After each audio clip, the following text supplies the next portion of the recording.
Iniciando mais um programa Conexão Política, e eu tenho aqui ao meu lado o Thiago Trevisan, médico da Imunocare em São Leopoldo, e aqui em Novo Hamburgo, médico plantonista do Hospital Regina. Seja muito bem-vindo aqui à nossa Vale TV, o programa Conexão Política. Muito obrigado, Tobias, pelo convite. Eu aprecio muito essas oportunidades de falar em meios de comunicação para difundir conhecimento de interesse público que possa ajudar as pessoas de uma forma geral. Até porque também a própria questão da saúde é um dos valores mais fundamentais da nossa vida, né? Então, os profissionais da saúde são os profissionais da vida. Então, a gente acredita que é uma profissão muito valorosa. Esses conhecimentos são valorosos não só para a gente, mas também para os telespectadores. E tu também é um médico novo aqui na cidade, né? Qual está sendo a tua percepção da região, das características, de onde tu vieste, as particularidades? Eu vim do interior do estado, eu nasci no interior do estado, em Santiago, trabalhei alguns anos em Erechim, que também é no interior do estado, e agora eu tive essa oportunidade de vir aqui para o Vale, próximo a Porto Alegre, que é uma região que eu sempre gostei muito. Vim fazer parte de um projeto junto com um colega em que eu tenho uma grande estima, Dr. Rodrigo Bortoli, e junto com uma equipe que está muito motivada para um projeto novo que estão começando, uma clínica nova chamada Imunocare, ali em São Leopoldo. E já tem uma atuação. Já tem uma atuação. Eles já se faz tratamento oncológico na clínica Imunocare, tratamento reumatológico, doenças reumatológicas como artrite reumatoide, lúpus. Traduz um pouco o que é cada uma dessas coisas para a gente aí. Doenças reumatológicas as pessoas sempre associam com reumatismo, mas na verdade são muito mais ligadas a doenças autoimunes. O nosso sistema imunológico ele é um sistema integrante do corpo, todo desenvolvido para atacar elementos estranhos que cheguem ao corpo, por exemplo, bactérias, fungos, e nem sempre ele funciona perfeitamente. Às vezes ele reconhece algum componente do próprio corpo como estranho e começa a atacar aquela proteína, por exemplo. Isso pode trazer uma série de problemas ao longo da vida e tem que ser tratado de uma forma específica, com medicamentos infusionais que atuem, às vezes, contra o próprio sistema imunológico, domando ele, mantendo ele sob controle para que ele não cause danos e continue exercendo sua função protetora do corpo. Então, não pode nem pecar pelo excesso e nem pela falta. Exatamente. É um equilíbrio extremamente bem calibrado que a gente nem faz ideia que exista até não ter algum desses problemas aí. E o sistema imune também tem a função de proteger, de vigiar o corpo contra células do câncer, por exemplo. A célula do câncer ela se comporta como um elemento estranho porque ela tem uma carga genética diferente das células normais e ela tem todo um comportamento, uma aparência diferente para o sistema imunológico. Então, ele também vigia e muitas vezes ele combate alguma célulazinha tumoral que começou a se desenvolver no corpo. E faz parte dos mecanismos de progressão do tumor, dos mecanismos que ele usa para avançar, conseguir burlar a defesa do sistema imunológico e ficar livre para progredir sem controle. Quais são os principais tratamentos hoje? Porque existem, enfim, várias linhas, não só de tratamento para o câncer, mas quais são as principais que hoje estão dando resultado ou que estão prometendo um resultado mais positivo para essa coisa horrível que é o câncer? De forma geral, nós temos um tripé de tratamento do câncer, que é a cirurgia, a radioterapia e a quimioterapia. Na quimioterapia é englobada a quimioterapia clássica, chamada citotóxica, que é uma quimioterapia que vai atuar principalmente na característica que as células do tumor têm, que são células que se dividem de forma geral mais rápido do que as outras células do corpo.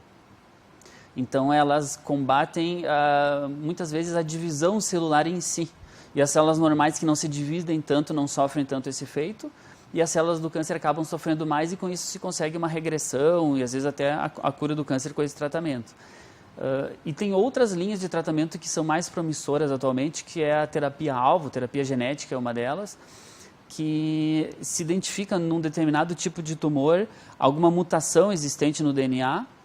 Essa mutação, por sua vez, ela vai ter uma função de produzir proteínas com uma função importante para o tumor se usa o conhecimento que tem de engenharia genética, biologia molecular, para produzir anticorpos que ataquem essas proteínas ou esses genes defeituosos que estão presentes só no tumor e daí combate um tumor de uma forma mais precisa, mais assertiva, sem tanto efeito colateral, sem atingir, digamos, alvos que não deveriam ser atingidos. E ainda temos uma outra modalidade de tratamento que é mais recente, que está muito promissora ultimamente, que é a imunoterapia. Justamente agir naquela capacidade que o tumor tem de burlar o sistema imunológico para conseguir crescer livremente. A imunoterapia ela age ou acelerando o sistema imunológico ou retirando o freio dele, que também causa uma aceleração, digamos, ele fica mais ativo, reconhece o tumor e com isso se consegue um efeito muito positivo do próprio sistema imunológico combatendo o câncer, não necessariamente a medicação em si combatendo o câncer. São várias modalidades diferentes, cada uma com uma aplicação específica e todas elas muito promissoras. O câncer, ele muitas vezes, eu acredito, não sei se é uma bobagem o que eu vou falar e tu me corrija, por favor, mas ele atua inicialmente de uma forma bastante silenciosa e às vezes ele só aparece quando não tem mais o que se fazer. A gente conhece vários casos onde alguma pessoa ficou doente em alguma situação, foram verificar e encontraram algum desenvolvimento cancerígeno em algum outro local que não se relaciona com o que foi inicialmente diagnosticado, se descobriu por acaso. Existe algum método, alguma forma de como prevenir, de como identificar num momento ainda controlável essa doença? Existem várias formas. Para isso é exigido um raciocínio todo baseado na incidência do tumor na população, quais os tumores mais frequentes, quais aqueles em que é possível realmente fazer exames que possibilitem o diagnóstico precoce antes que a doença atinja um estágio mais avançado como esse que você está relatando. E isso passa pelos meios que já são extremamente difundidos, mas que nunca é demais bater nessa tecla, que são os exames de rastreamento. Rastreamento é fazer uma série de exames na população normal, buscando sinais precoces do tumor ou, às vezes, até fatores de risco para o tumor. A prevenção sempre vai ser um pilar extremamente importante. Não existe essa coisa de ficar fazendo um exame extremamente caro e avançado a cada ano para descobrir o tumor. Isso é uma coisa que não funciona. Por exemplo, alguém que tenha muito medo de querer fazer uma tomografia todo ano, assim, ela não vai ficar protegida e não vai ser viável. Tem que se escolher o método certo para o tumor certo. E temos vários programas que são efetivos nisso. E citaria aqui o rastreamento do câncer de próstata, baseado no PSA e toque retal, rastreamento do câncer de mama com mamografia, rastreamento do câncer de colo de útero, as campanhas que procuram conscientizar o público para os riscos de exposição solar excessiva e cuidado com a pele, inclusive a observação da pele, manchas suspeitas na pele, que é algo assim muito comum, o câncer de pele, e é algo que é visível, que se a pessoa tiver um pouco mais de atenção com a sua saúde, vai conseguir perceber facilmente. Outra coisa que é importante, assim, as pessoas se conscientizarem, é aprender a observar os sinais do seu corpo. Quando alguma coisa saiu errado, quando está sentindo algum desconforto que não sentia antes, alguma perda de peso que não é intencional, alguma coisa não está funcionando bem, às vezes até uma alteração do hábito intestinal. Peso, eu acho que é uma coisa muito legal, todo mundo está querendo, né? grande parte procurando. Quando é fruto de uma dieta, de um esforço intencional, de um exercício, tudo bem. Agora, se você não está fazendo nada e começa a perder 5 quilos, 7, 8 quilos, talvez tem que ver se alguma coisa não está acontecendo. Sem falar em prevenção do câncer de pulmão e outros tumores relacionados ao tabaco, parando de fumar e reduzindo, e todas essas campanhas anti-tabagismo que ultimamente têm se intensificado, elas são extremamente positivas em reduzir a incidência dessa doença que causa tanto sofrimento e que causa tanto gasto também para a sociedade como um todo, né? Quais são os principais, tu citaste alguns, né, alguns tipos de câncer que são bastante usuais, mas quais são os principais do ranking em que a população precisa de fato fazer essa busca? O câncer de pele é o mais comum de todos. Depois no homem vem o câncer de próstata, na mulher vem o câncer de mama, são os que dominam disparado a frequência, a incidência de tumores. Quando se pega ambos os sexos, câncer de pulmão é um câncer extremamente frequente também, com uma mortalidade alta. Câncer de cólon e de estômago também, então tem que ter muita atenção com isso. As endoscopias e colonoscopias de rastreamento também estão indicadas após os 45 anos e são todas formas de descobrir tumores que ainda não começaram a dar sintoma. Seriam esses. Existe uma infinidade de tumores aí, mas esses seriam os principais. Assim. O ideal, claro, é sempre consultar com o seu médico e buscar também fazer os check-ups anuais indicados para cada tipo de... Isso, a gente vê casos assim, de pessoas que chegam no consultório com 75 anos e falam, eu nunca precisei ir no médico, mas chega já com um tumor avançado. Então não é questão de precisar, é questão de se conscientizar, de ir buscar a sua saúde, zelar pelo seu corpo, zelar pelo seu bem-estar e ser proativo, não ficar reagindo a sintomas que apareçam, mas fazer as revisões que são indicadas antes que um problema já tenha se estabelecido. Né? A Imunocare está fazendo também uma série de palestras especialmente nesses períodos de conscientização, novembro, outubro. Isso, né? Novembro Azul, Outubro Rosa e cada mês está ganhando uma cor. Temos o Dezembro Laranja, que é para prevenção de tumores de pele. Nada a ver com o Queiroz. Não. Não, tá. O Janeiro Verde, que é a prevenção do câncer de colo de útero. Sim. São meses em que é escolhido matemática para focar a prevenção. E nós enfatizamos muito essa questão da prevenção, das palestras ao público, de levar o conhecimento para as pessoas, não só ficar na parte de tratamento da doença já estabelecida, porque isso também entra a questão de cumprir o papel social da empresa. Né? Agora uma curiosidade, tu está atuando agora como médico plantonista no Hospital Regina. E o que tu percebe dessa não só dos atendimentos aqui da região, qual é a maior característica que inicialmente tu tens percebido de incidências das doenças, das procuras, o que o pessoal procura mais lá? Nós vemos uma grande procura, assim, de forma geral, uma grande procura por doenças mais brandas que não são tão graves assim. Muitos casos de doenças simples, otite, amidalite, gastroenterite, coisas relativamente simples, num setor que é todo desenhado para atender doenças mais graves. Por exemplo, atender rapidamente alguém que está passando por um infarto agudo do miocárdio, por um derrame cerebral, um AVC, alguns trauma automobilístico. Então, existe essa percepção de que esses casos menos graves estão inchando o setor. Talvez por dificuldade de acesso das pessoas a locais de menor complexidade que pudessem fazer esse atendimento. E ali como se desenvolveu um centro em que é reconhecidamente, que funciona muito bem na região, que a complexidade que ele consegue abranger é grande, acaba tendo uma procura grande nesse sentido aí. Sim, e hoje as condições da medicina, dos profissionais e da quantidade de profissionais também, inclusive o próprio CREMERS vem atuando bastante nesse sentido, na redução da quantidade de cursos de medicina, né?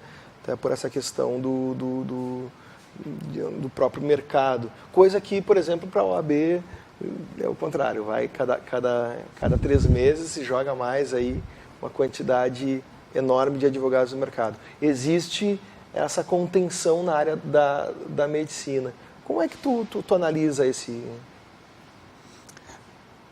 Eu não acho que deva existir proteção de mercado. mas é necessário acontecer um zelo por parte principalmente do MEC, do Ministério da Educação, com a qualidade dos profissionais que são lançados no mercado.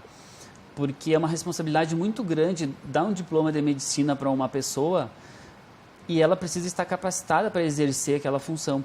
Porque, afinal de contas, ela está exercendo, está trabalhando com a saúde, com o bem maior da pessoa, que é a sua saúde e, em última instância, com a sua vida. E parece que andou acontecendo um relaxamento nesses critérios, assim. A graduação, de forma geral, virou um comércio disseminado no país.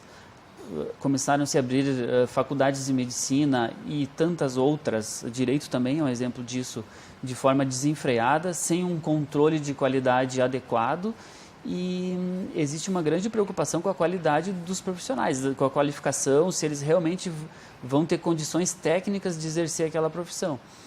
No futuro eu vou estar doente, eu vou precisar que alguém me atenda e eu espero que essa pessoa tenha passado por um processo adequado de formação, cumprindo as exigências mínimas.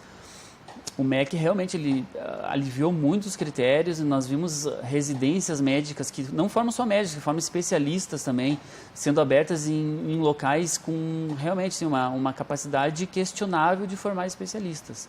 E acho que esse é o grande problema. E o Brasil acaba se destacando assim como um dos países com maior número de formados em medicina do mundo, algo que não se justifica, tem que ter uma proporcionalidade entre o tamanho do país e o número de pessoas que chegam ao mercado. Assim. Virou um comércio que, ao meu ver, perderam um pouco as rédeas disso, estão tentando controlar melhor a situação, mas está complicado.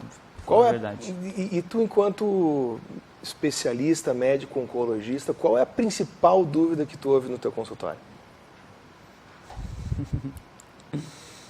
Na verdade, na minha área, é uma coisa que eu acho apaixonante na oncologia, todo mundo se pergunta, mas tu foi escolher a oncologia, por que você escolheu a oncologia?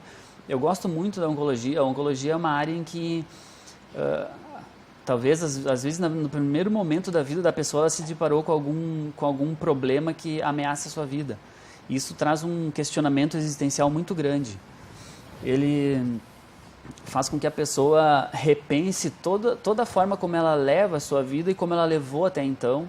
E muitas vezes nós assistimos transformações grandes. Assim, as pessoas passam a valorizar mais algumas coisas que antes não eram tão valorizadas, principalmente relacionadas a afeto, a família, deixando de lado essa corrida por bens materiais que está tão difundida na nossa sociedade ultimamente. E isso é uma coisa que eu vejo muito, é sempre aquela coisa assim, eu nunca achei que isso fosse acontecer comigo, estou sem chão, a pessoa muito desestruturada pela doença.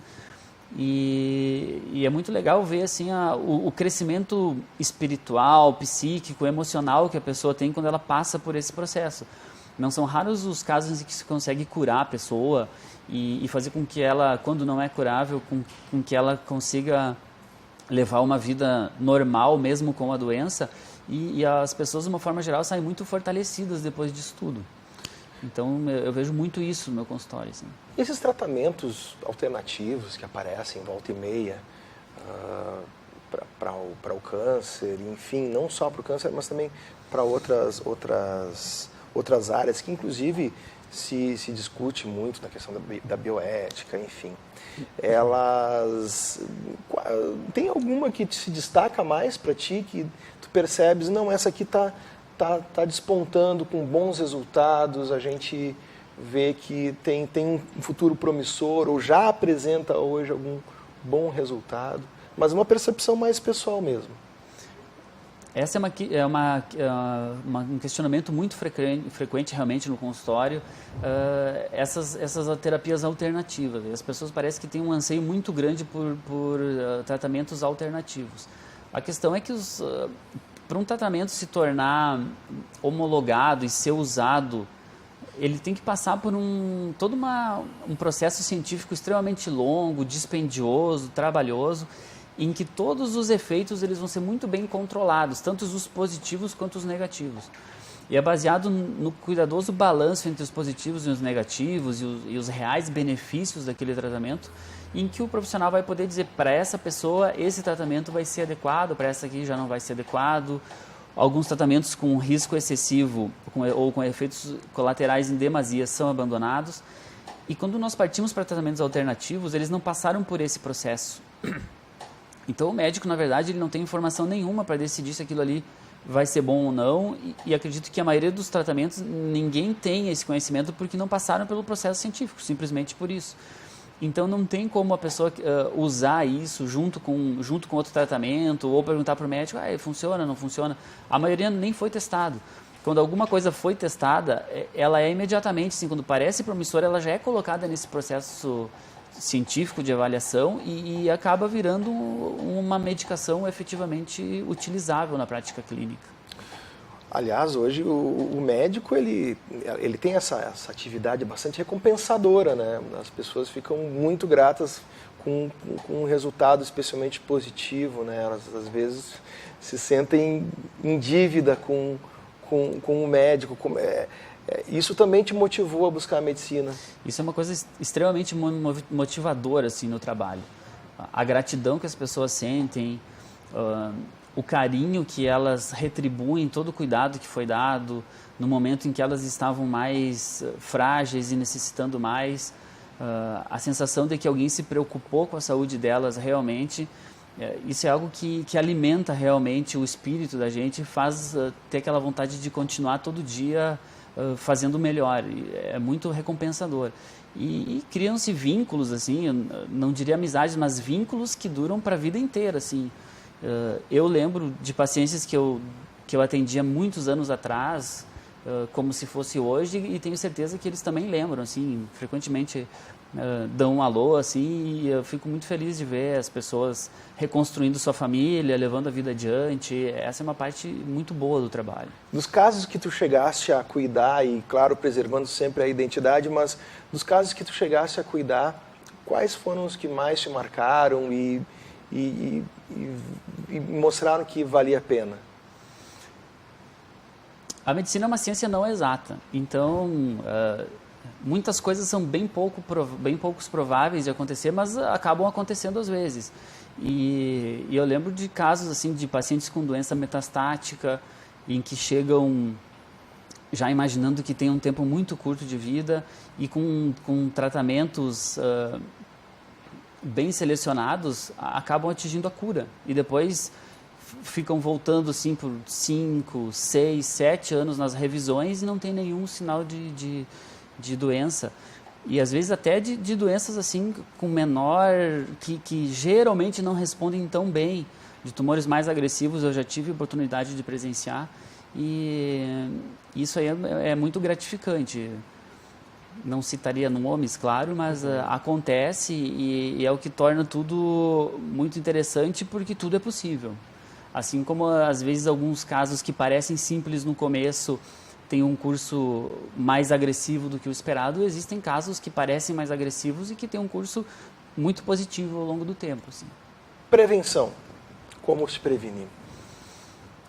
Basicamente, com hábitos saudáveis de vida, ficando longe do cigarro, controlando a obesidade, praticando exercício físico, procurando alimentos saudáveis, fugir de alimentos condimentados, com muitos conservantes. Os conservantes são ricos em nitritos, que estão relacionados a câncer de bexiga, por exemplo. Observar o seu corpo, os sinais que o corpo dá, se começou uma tosse que não passa, um nódulo que começou a crescer e não regride, feridinha na pele que não melhora. Ficar tendo esses pequenos sinais do corpo, presença de sangue nas fezes ou na urina, a voz rouca de uma hora para outra, assim, uma rouquidão por poucos dias é normal, mas agora uma rouquidão que não melhora depois de 1, 2, 3 semanas, tem que ver o que está acontecendo. Pode ser o sinal inicial de que algum problema mais grave está acontecendo. E também fazer as revisões necessárias com o médico, não deixar para constar com o médico com 75 anos, mas fazer check-up mais cedo para que entre nos programas de rastreamento e que eles efetivamente vão descobrir mais cedo uma doença numa fase em que é bem fácil tratar, na verdade, sem precisar passar por todos os tratamentos mais pesados que também existem. Dr. Thiago Trevisan, quero agradecer demais a tua presença aqui, dizer que nosso espaço da Vale TV, do programa Conexão Política, está sempre aberto, especialmente para as tuas contribuições, sempre bastante válidas. Seja sempre bem-vindo aqui na Vale TV. Obrigado, viu? Muito obrigado, eu que agradeço.